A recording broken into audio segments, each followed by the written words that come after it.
هەڵەبجە شارێکە لێوان لێو لە چیرۆکی نوێ. لێرە هەموو ڕۆژێک لە دەموچوای داینوشتانەکەیدا نوێترین چیرۆکی نەخوێنراوە بینیت و ئەی خوێنیتەوە. لەم شارەدا زۆر دەرگا هەن کە تاوەکو ئێستا بەردەوام واڵان بۆ پێشوازیکردن لە هەواڵە دڵخۆشکەرەکان.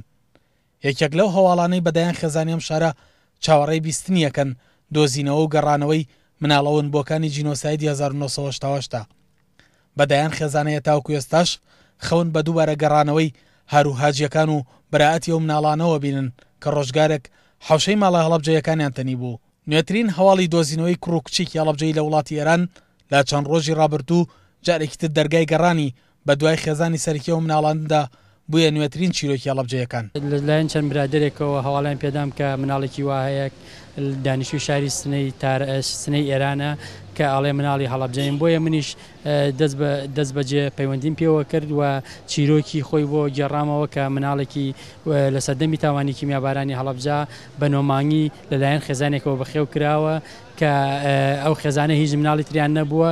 ئەم مناڵیان گەورە کردو ئێستا تەمەنی 26 ساڵە و خوێنکاری زانکۆیە.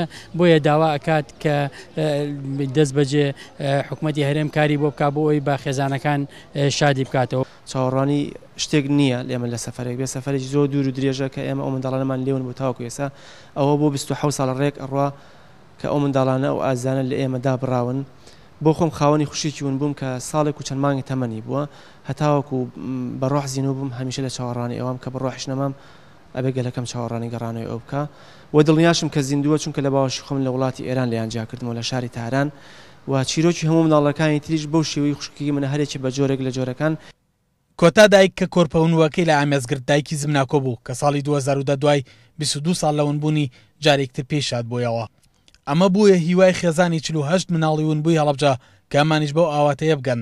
دەرکەوتن و هەواڵی دۆزینەوەی کوڕکچێکی نوێشکە ئێستا لە وڵاتی ئێرانەژین ئاخۆم هەواڵە لە ئایندەدا تۆ بڵێیت کۆتایی بە چاوەڕوانیکردنی چ خێزانێک بێنێت بۆ کۆرپەونبووەکانی. سەلاح جەمیل، کورسات نیوز، هەڵەبجە.